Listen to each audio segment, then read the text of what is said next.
Welcome to Talking Heads on USA Global TV, starring the one and only wonderful Dr. JACALYN. It's a prestigious place where world-class influencers and experts meet, and where you'll find the most trusted advisors and coaches for all things in life and business. Visit usaglobaltv.com to sign up for our newsletter, get the value you need, and be first in line to learn about events and giveaways and other valuable content. Connect with us. Email Dr. JACALYN at usaglobaltv.com to talk about how you can become part of USA Global TV. That's USA Global TV, where the doctor is always in. Hello, everyone. Thank you so much for being here. I'm Dr. JACALYN KERBECK, and this is USA Global TV and Radio. Our show today is the United Kingdom News and Culture, and we are so honored and gifted and privileged to have our expert correspondents from around the world who keep us updated on everything that's going on in the United Kingdom and with the royal family. Today, Helena Chard has the day off. We do miss her. Let's welcome the rest of our panels to the show, starting with DIANN FLOYD BOEHM. Welcome, DIANN. Good morning.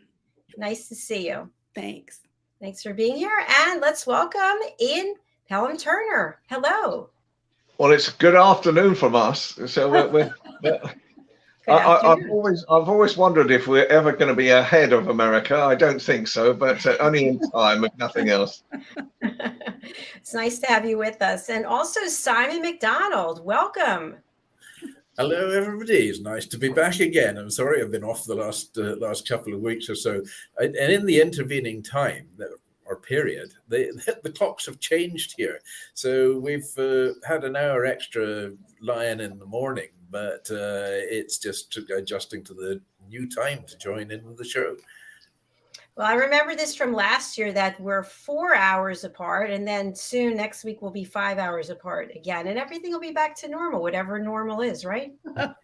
Is there such a thing as normal? I don't think so. The world be boring. This is true. It's incredible. I don't watch the news, but I read the news on my phone, and I could go onto the news destinations that I go to. I don't know. Now it seems like every hour there's something new. It used to be the same stories were there for a couple of days, and I was like, whoa, that's not important anymore. Now we're on to this. So it seems like over there in the UK, every time I turn around, there's something else going on. Who wants to start off and share with us? Well, basically, I think every day we're turning on the television to find out who the Prime Minister is today. I mean, that's the way things are going in the UK at the moment. Ian, this is your department. I know. Do you know, I'll tell you a little story that recently I try to have a little nap in the afternoons now. You know, I think it's my privilege. You know, it's my age and it's my privilege. So I fell asleep.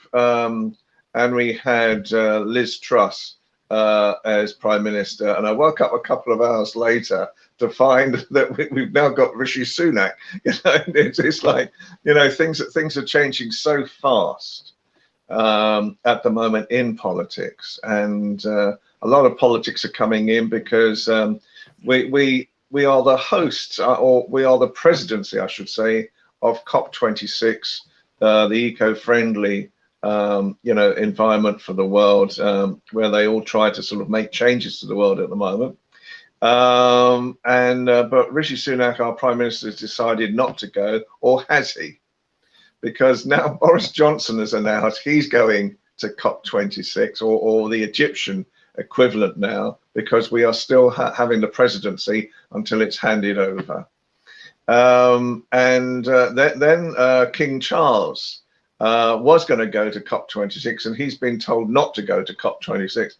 I haven't found out why he's been told he can't go to COP26. And I think, you know, you couldn't make a comedy. People wouldn't believe it. A comedy out of what is going on in Britain at the moment. And the other day I was having to, on my political show, I was having to discuss what's going on in Northern Ireland, and and I was asked to try and explain, you know, the culture and what's going on in Northern Ireland at the moment, and then even worse is Brexit going to work? So it was quite an interesting show. I mean, and as Simon will say at the moment, and I'm sure you're seeing in America, we actually don't know from day to day at the moment. There's so many knee-jerk reactions going on within government that we actually don't know whether even members of the cabinet who were sacked and then rejoined the cabinet in their same post 6 days later are going to be sacked again. So there's all this politics going on, and just, you know, the last bit is on the 17th of November, we're due to be having really a financial review, and this will tell us how taxes will be increased from what we've been told in Britain to pay for this 40 or 50 billion pound hole in our economy that has happened because of Liz Truss's financial recklessness. Take it from there. Yes, Wow. and latest news, Rishi Sunak is going to COP. It's actually COP27 now. And Is Rishi he? is going there now. Well, You must have there you go. You see, I've been out all morning. I've been out all morning. I swear to God, you turned your back for 1 second, Simon. You know, it's still called Great Britain, isn't it? They haven't been rebranded, have we? Confused Britain now, I think it is. What is the process for people who don't know? What is the process to become prime minister? Is there a formal process, or is like, hey, I like you, I'm going to recommend? Like, how does it work? Seriously. There's a lot of answers I could give to that one, but I better not give them on live television. Cynically, it takes a lot of money. It does take a lot of money to become prime minister.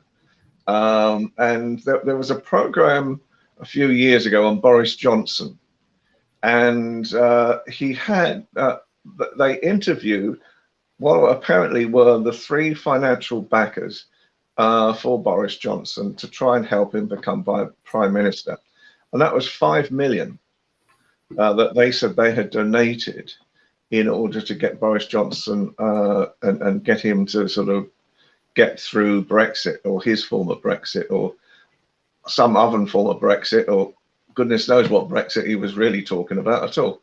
And I think, you know, that the reality at the moment is, I mean, if you look at Rishi Sunak, I think he's been one of the fastest MPs. He started only, what, 7 years ago, if I remember rightly. Now, coming in as a member of parliament to actually become prime minister in 7 years. Well, they all talk about his wife's wealth. You know, she's the daughter of an Indian billionaire. You know, as I say, you know, I look at politics at the moment, and you know, I try not to. I try to dodge any questions about what's going to happen next week, let alone, you know, what's going to happen today. It is just such a strange time. Interesting. I have a naive question for you. I should know the answer, and I apologize, but do you have to be born in England, or can you be born anywhere in the UK to be prime minister? You can be born anywhere in the world to be prime minister, I think. Oh, really? At the moment? Oh, okay. I think no, there is. It isn't the same as United States and the presidency. Now, well, if it were, for example, that would have ruled out Boris Johnson, because Boris Johnson was born in America. So I didn't know that. Yeah, he's one of you. He's a New Yorker, I believe. And we're trying to send him back to sort out America. Yeah. Oh, that's exciting. I can't wait. Oh, gosh. We can't wait to send him back. Return to sender. Return to sender. Yeah. One-way ticket. So no, the answer is no. You basically you can become a nationalized citizen first of all.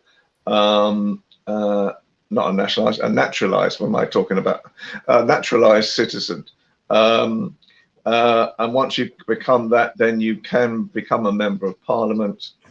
and once you become a member of Parliament, then you can rise through the ranks up, going up that very slippery pole called politics, called Westminster, the Houses of Parliament. You know, and if you're slick enough to climb this slippery pole, you eventually end up at the top. And I always remember someone saying to me many years ago that the further up the tree you get, the thinner the branches. In other words, it's much easier to fall.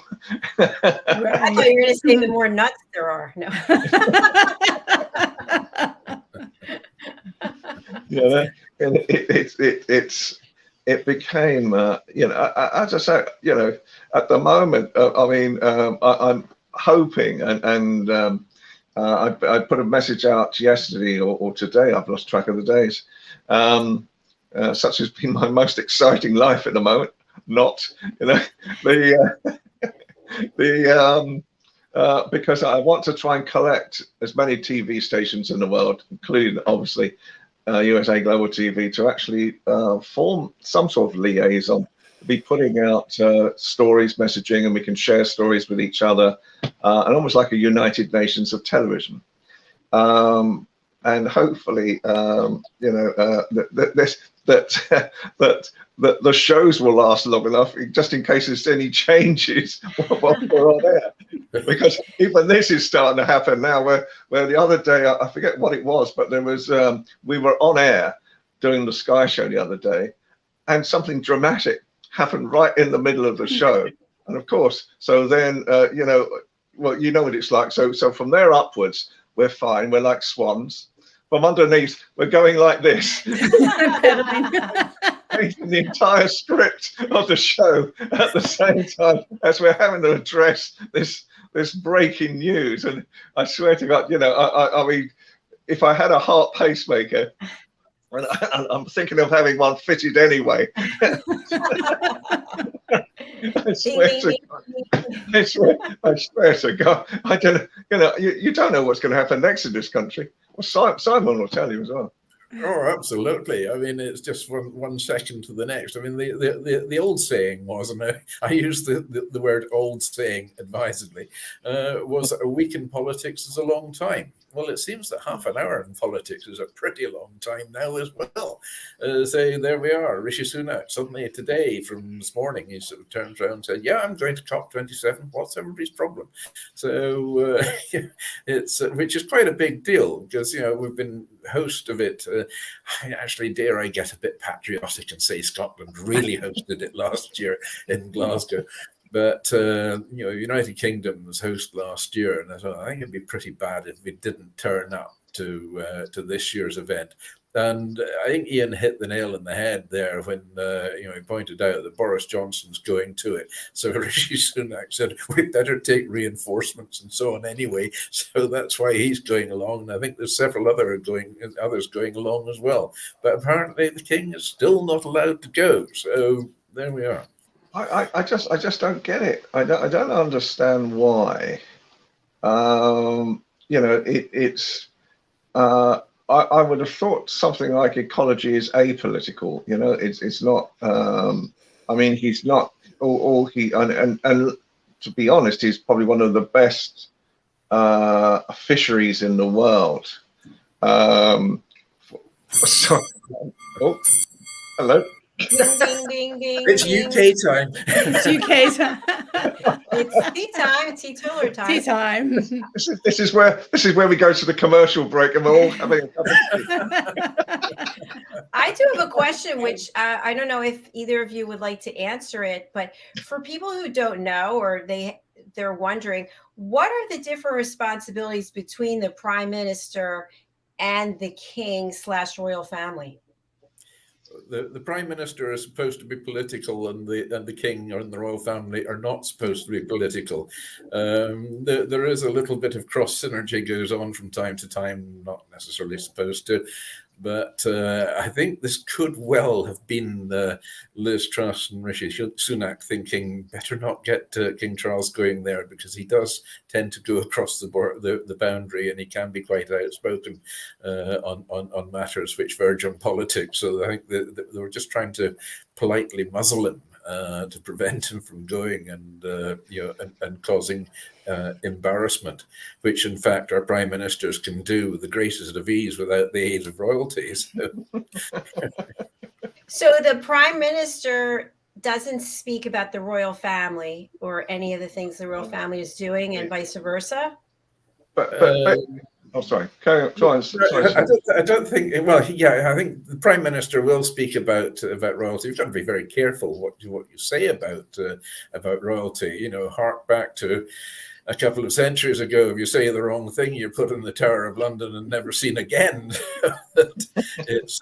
And it's not very nice where they put you in the Tower. Not that I would know from personal experience. Did you let your hair down, Simon? Is that what happened? No. Yes, it gets parted very neatly at the back of the neck. Yes.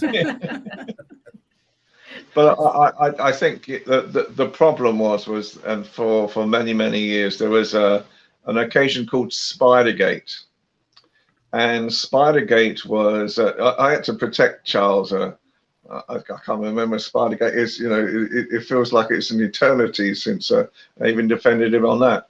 And basically, the way that Charles leads his day, he has a very light breakfast. Then he goes to work. He has tea or something around about 2 o'clock, and just a little bit of relaxed time. And then he'll work to about 10 o'clock at night. And if he'd been going to an event, Camilla would go to bed, and he would then, into the small hours, he used to be, when he was Prince of Wales, might I add, then write letters, long letters to cabinet ministers, asking them to do this, that, and the other, a lot of it to do with ecology. And because his handwriting was so scrawly at that time of night, because he would handwrite these letters, it became known as Spidergate, because it looked like a spider had actually written these letters. And then there was a lot of criticism at that time, because basically politicians were saying, why is the Prince of Wales using his position to try and rally support for different causes that he had? And so, and I'm thinking, well, why not? You know, it's like, you know, I mean, in a lot of ways, I think Charles is going to modernize the royal family even more. And I think we're going to be seeing a lot of new things happening. I don't think he's going to live in Buckingham Palace. I think he's just going to use it as a residence rather than where he lives. I don't think he's ever really liked Buckingham Palace. And I think in the end, it may be turned into some sort of British museum, the palace itself as well, and just used on things like state occasions, a lot of it. And I think he's trying to modernize the family as well. I mean, obviously, that what is, again, back in the news is Harry's book, you know, that is now due to come out early in the new year. And what it's going to be said about, because apparently this is all the legends and the myths and the intrigue that's going on within the royal circles at the moment. It apparently, you know, according to all the gossip scandal mongers, not me, for example, who are saying that he's going to attack in the book Camilla, you know, for all the things that she has done. So, you know, it is going to be a time of dramatic change, I think you will find in the royal family itself. And, you know, I think what will happen is that it was joked the other day when Liz Truss didn't appear at a parliamentary meeting, a televised parliamentary meeting, that perhaps she was hiding under the table in her office. And I think it may be the same with Rishi Sunak. If there's going to be some dramatic changes in the royal family, I don't think you'll find him anywhere near it. But who knows? You know, tomorrow is another day. So it is. You know, and I don't want to spend much time on Harry because I think there's more important news in the world.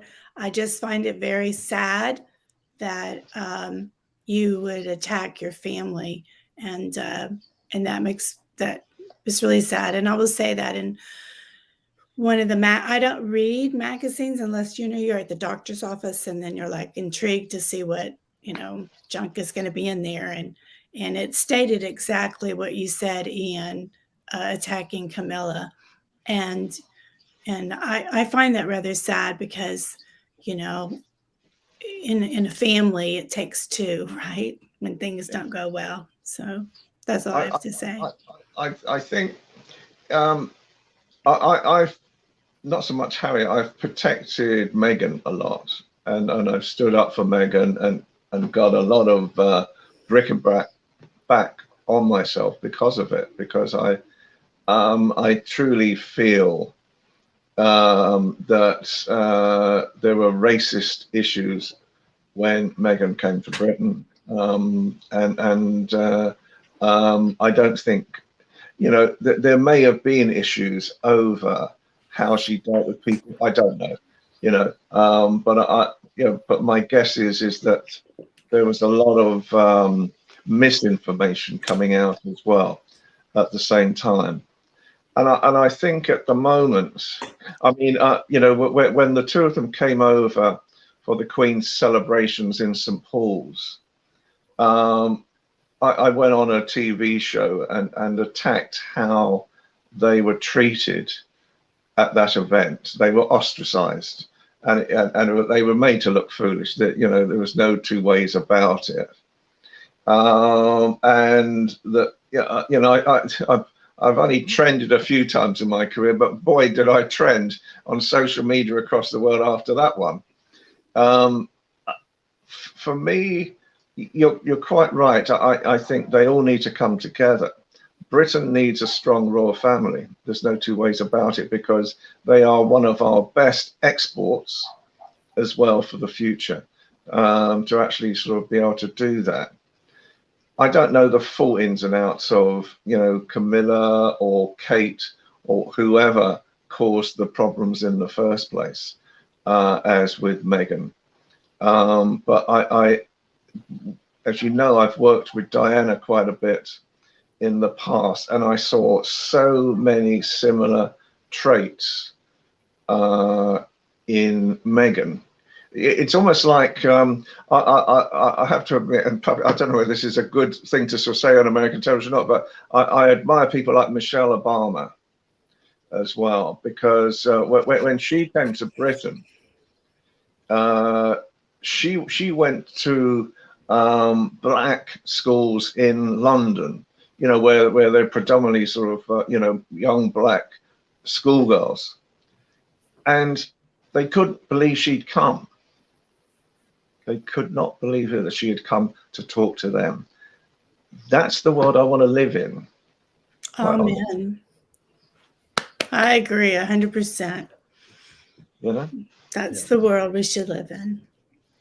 Yeah, and I think it's so important right now that a lot of the shows that I want to do, in the future, highlights the values of people who have come into this country as well, and I just feel that it is so important right now. Great Britain is a great country. I'm half Scottish, as Simon knows, as I keep on telling him about. I do have Scottish ancestry as well. Still eating that bottle of whiskey and the side of smoked salmon. I knew that was coming up. Every time. However many times I promote Scotland, and it's like, well, Christmas is coming. That's all I can say, Simon. Christmas is coming. Is London being decorated for the upcoming holidays? I would imagine so. I haven't actually seen much of it yet, and I think the thing that's going to be very interesting this year. I mean, I look at all sorts of things that are going on. That's part of what I have to do in life: analyze and the amount of companies who are giving reports out now of a slowdown or negative growth in sales, corporates, it's moved from just under, I think it was 58 last year, it's gone up to 86 this year. You know, where you know, financial warnings are sort of happening now, and you know, in the next few weeks, my feeling is that we're going to face another round of austerity in some way. We're going to face tax rises, and really municipal departments across the country are going to have their money cut yet again. And so, you know, what is going to happen to all of this?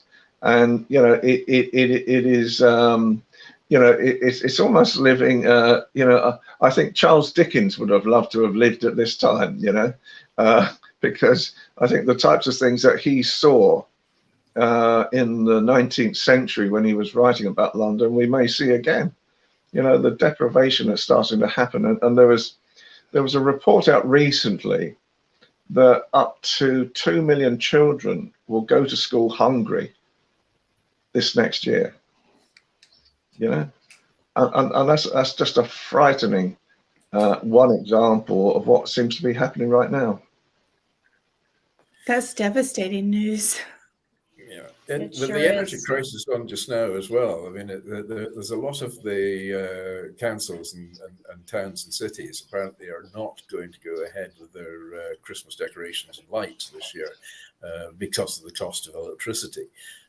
Or they're cutting back as well. Now, I think is it somewhere in London that was putting on Christmas lights allegedly tonight, and then they're going to switch them off again for a while and just hold off till later on. So yeah, everybody is drawing in the belt big time. I mean, energy costs here are you know, are spiraling, and it's a sad case with where people are deciding, do we heat or do we eat?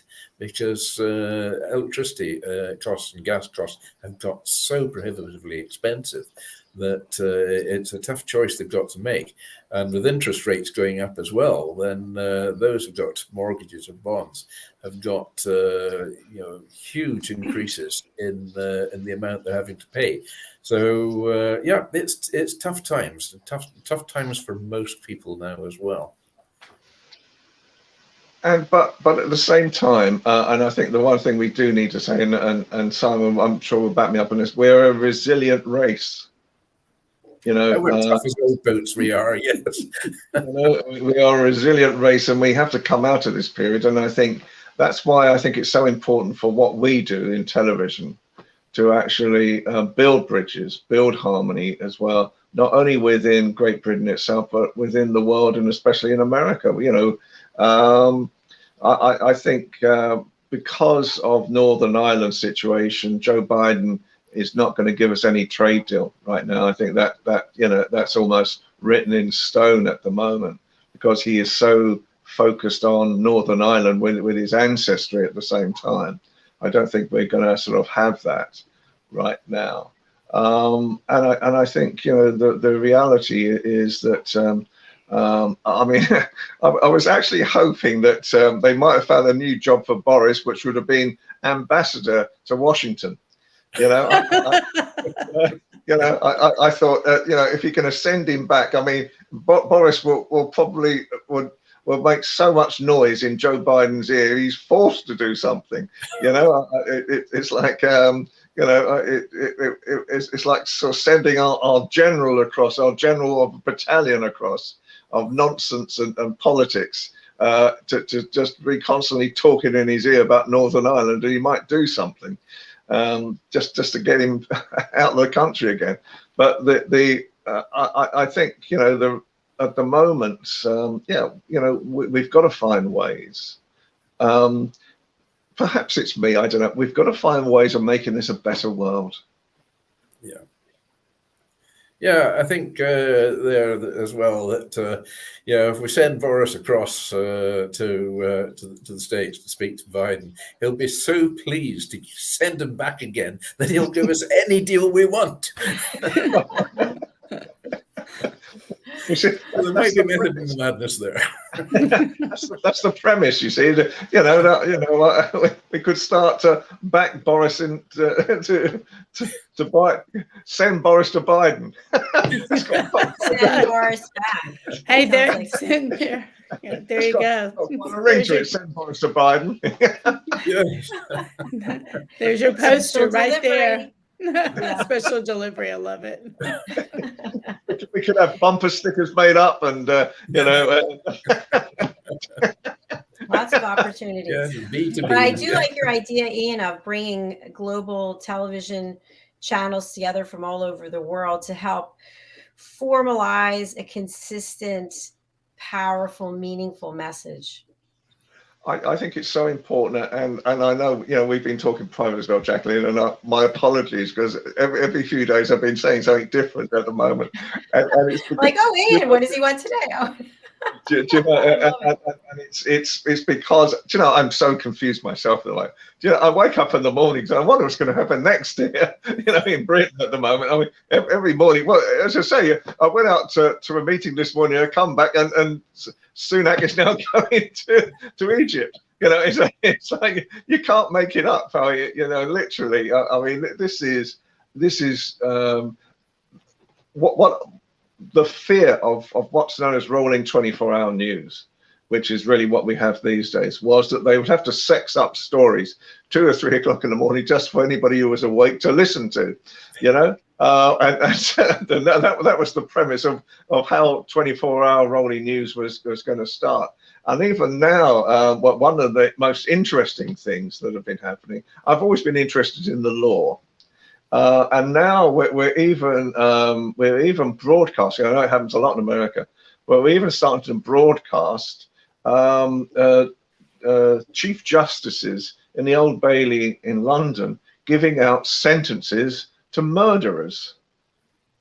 And this has never happened before. And I think I think television was just trying to find any way of filling in this 24-hour rolling news that seems to be happening, but I don't think even they can keep up now with it just seems to be, the whole world seems to be in turmoil at the moment.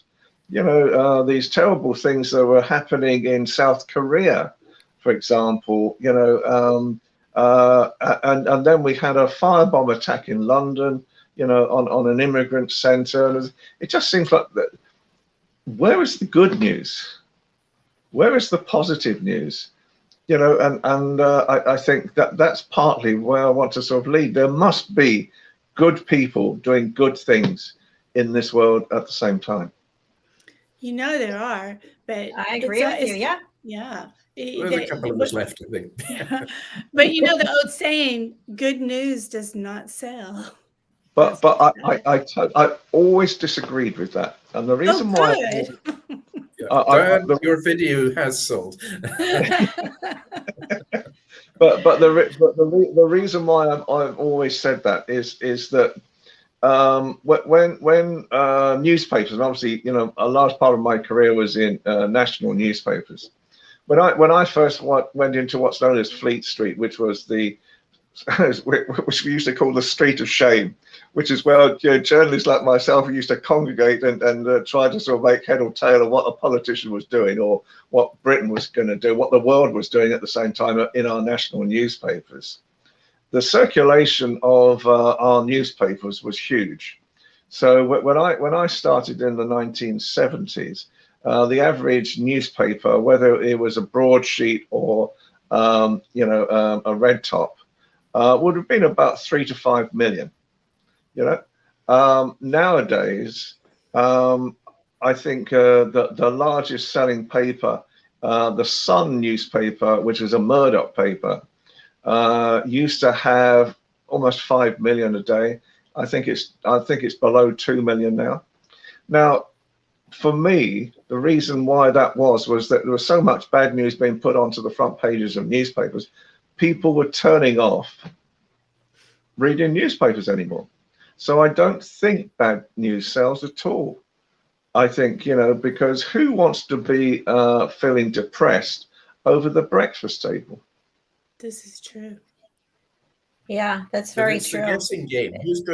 Who's going to be prime minister by lunchtime? Well, Well, Go ahead. yeah, I was going to say we're in our last 5 minutes of the show, and I think it would be great if we ended on a happy, positive note. Yes. So who wants to share something that's really inspirational? Diane, you have something going on tonight. Yes, but I also have this Tomorrow night. idea. Yeah, tomorrow night. Yeah, so I'll send you an email. There is the launch of the holiday anthology, and one of my short stories made it, and I'm super excited about my short story because it's actually a memory and of a lovely Christmas that my parents had for us when we were little, and so I turned it into a short story. But so thank you, Dr. Jacqueline. I'm excited. Thank you. But I do Diane. have an idea that I'm going to email everybody. I won't take up everyone's time, but I have this idea how to stay warm a little bit so our children can eat, because now I'm all worried. I'm going to come over and start cooking. We look forward to hearing your idea. Simon, what would you like to leave us with that's filled with happiness and inspiration? I have got a lovely side of smoked salmon here and a beautiful malt. I knew it. I'm telling you, I knew it. I knew that was coming. Yes. Oh, I'm happy. I'll be very happy by the end of the night with that lot. But no, it's not all doom and gloom. The wheels of industry are turning, and there's many projects going ahead now. And out of the adversity, the goodness will come through, because it gets people thinking, and then you get inspired, and then the good things happen. These things, they go in peaks and troughs. So we've hit the bottom of the trough. We're on the way up now, and that's how it's going to be. Yay! Yay! Good news, Mr. Pelham Turner. Okay, two things. First of all, Friday night, I'm going to go to an Albanian lady friend of mine, who has written a children's book on how to introduce school to 5-year-olds when they first go to school. And I want to bring her on the show because I want her to talk to Diann. And I think this will make a really interesting, conversation piece, because Diann, you've got so much experience in this as well. And this is Marita. In fact, she's been on a show actually, when I think of it, in the past. And she's written this book on both in Albanian, first of all, and now in English as well. And it's her launch on Friday night. And the idea behind it is to actually teach parents and show to children that it's not going to be scary for them to go to school for the first time. So I think that's a very positive, thing to look at the same time. And for me right now, every day is a joy, quite honestly. And I look forward to my Wednesdays, to make sure that, I can appear on this show and extol to the world the values of Great Britain and the values of America as well. Oh, thank you. That was so sweet. So nice. You're all just so wonderful, such lovely people. Thank you for being here. Can I say one last thing? I think I'm going to buy a stool and send it to you. I have a chair right here in front of me. I won't say any more, but I think you need a stool. I guess I look too tall. Sorry, everyone. I'm standing. Everyone else is sitting. I could say that you all could stand. I'd be up here. My watch reminds me I have to stand for 6 hours a day. So, but no, this was a lot of fun and a lot of great information. Thank you. And Helena, we miss you, but we will be back again next week at our regular time. So thank you all for joining us 15 minutes early. And I wish you a pleasant afternoon and evening. Yep. Bye, everybody. I don't know what the regular time is going to be next week, because I think it's your With the clocks time are changing. Your I know. clocks change. I don't know. Somebody's clocks are changing. I'll send a carrier pigeon with the information. Okay. Thank you, Bye. everyone. Bye for now. Bye. Bye. Bye.